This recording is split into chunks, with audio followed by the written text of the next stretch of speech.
বিসমিল্লাহির রহমানির রহিম। আসসালামু আলাইকুম। কেমন আছেন আপনারা সবাই? আলহামদুলিল্লাহ আমি ভালো আছি।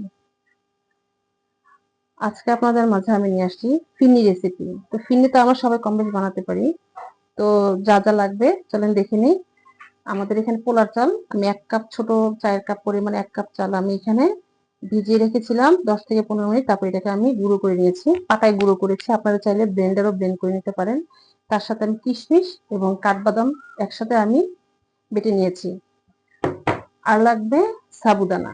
আপনারা তো সাবুদানা চেনেনই। সাবুদানা খুব কম ইউজ হয় ফিরনিতে। তো আজকে আমি ফিরনিতে সাবুদানাটা ইউজ করব। আমি যেভাবে রান্না করি ফিরনি ওভাবে আজকে আপনাদেরকে তৈরি করে দেখাবো। আর লাগবে এই যে কাঠবাদাম, কিশমিশ, ২ টা এলাচ আর হচ্ছে গোলাপ ফুল। আমি আজকে এটাতে গোলাপ ফুল ইউজ করব। পরিবেশনও দিব, এর মতো ফিরনিতেও আমি ইউজ করব। আর লাগবে গুঁড়ো দুধ, গুঁড়ো দুধটা দিব। লাগবে কেওড়া জল, লাগবে পরিমাণ মতন চিনি। আর এখানে আমি ১ কেজি দুধকে, ১ কেজির বেশি ছিল, দুধটাকে আমি আধা কেজি মতন আমি এখানে জাল দিয়ে ঘন করে নিয়েছি। তো আমি আজকে এই দুধের, গরুর দুধ, তো এটাকে আমি এটা দিয়ে আজকে আমি রান্না করব ফিরনিটা। হ্যাঁ, তাহলে চলুন আমরা রান্নায় চলে যাই।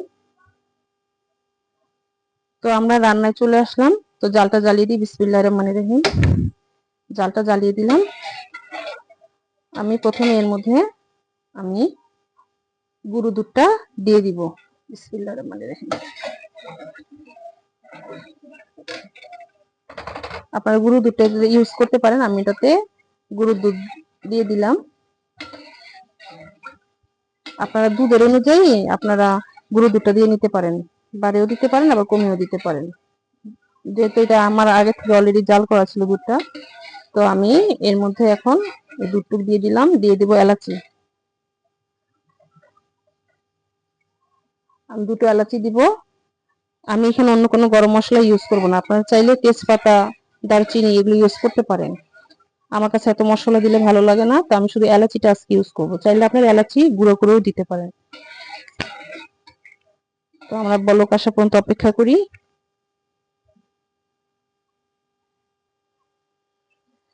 আমাদের দুধটা বলক চলে আসছে। এখন আমি জালটা কমিয়ে দিচ্ছি। এখন এর মধ্যে আমি যে চালটা গুঁড়ো করে রেখেছিলাম সেই চালটা আমি এখন দিয়ে দিব। চালটা গুঁড়ো করে রেখেছি।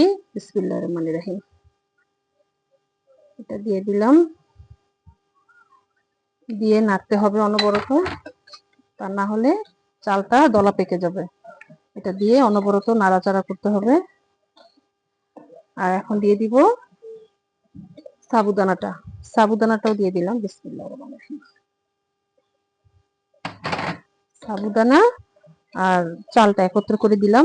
এখন আমরা ১০ মিনিট আমরা অপেক্ষা করব। ১০ মিনিট পর আমরা ফিরে আসছি। ১০ মিনিট হয়ে গিয়েছে। তো এই যে দেখুন আমার চালটা মাশাআল্লাহ করে ফুটে গিয়েছে চালটা। তো আপনারা চাইলে এই অবস্থায় ডাল ঘুটনি দিয়ে একটু গলিয়ে নিতে পারেন বা প্যাচুলার দিয়েও আপনারা একটু ঘুটে নিতে পারেন। কোনো সমস্যা নেই, যে যেরকম রাখতে পারেন। আপনারা যদি চান যে আমি এরকম মানে আস্ত চালের করব, তো আস্ত চালেরও হবে। আমি যেহেতু এটা আধ ভাঙ্গা করে নিয়েছি, তো এটা এমনিতেই গলে গিয়েছে মাশাআল্লাহ করে। দেখুন ঘন হয়েছে মাশাআল্লাহ।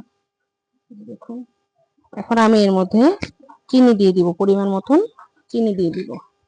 তো চিনিটা দিয়ে দিই। বিসমিল্লাহির রহমানির রহিম। আমি এই চামচ ভরে ২ চামচ দিয়ে দিব। এই চামচ ভরে ২ চামচ এই দিয়ে দিলাম। চুলার জালটা একটু বাড়িয়ে দিই। আর দেব না, একটু বেশি মিষ্টি হয়ে যাবে। আর দিয়ে দেব সামান্য পরিমাণে কেওড়া জল।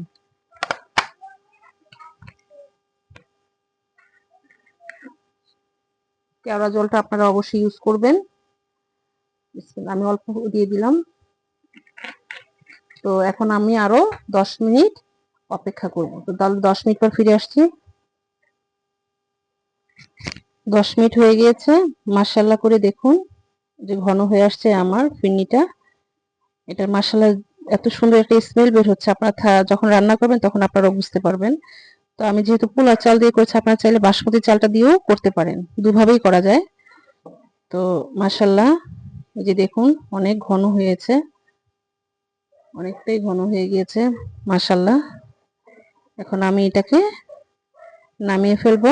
আর ঘন করা যাবে না, যেহেতু এটি এমনি নামানোর পর আরো টেনে যাবে মাশাআল্লাহ করে। তাহলে চলুন আমরা পরিবেশনে চলে যাই। এই তো তৈরি হয়ে গেল আমাদের ফিন্নি, মাশাআল্লাহ করে। খেতে ভীষণ মজা, আপনারা বাসায় ট্রাই করবেন। আমি এখানে একটু গোলাপের পাপড়ি ইউজ করেছি, আপনারা না থাকলেও চলবে, না থাকলে না দিবেন। কিন্তু আলহামদুলিল্লাহ ভালো হয়েছে। আপনার বাসায় অবশ্যই তৈরি করে দেখবেন, ইনশাল্লাহ আপনাদেরটাও ভালো হবে। আর আমার রেসিপিটা কেমন হয়েছে আমাদের অবশ্যই জানাবেন। আপনারা আমার জন্য দোয়া করবেন, আমি যেন আপনাদের মাঝে আরো নতুন নতুন রান্নাগুলো নিয়ে আসতে পারি। আপনারা যে যেখানে আছেন ভালো থাকেন। আর অবশ্যই আমার জন্য লাইক এবং সাবস্ক্রাইব করতে ভুলবেন না, অবশ্যই বেশি বেশি করে শেয়ার করে দিবেন। তো আপনারা যে যেখানে আছেন ভালো থাকেন, সুস্থ থাকেন। আল্লাহ হাফিজ।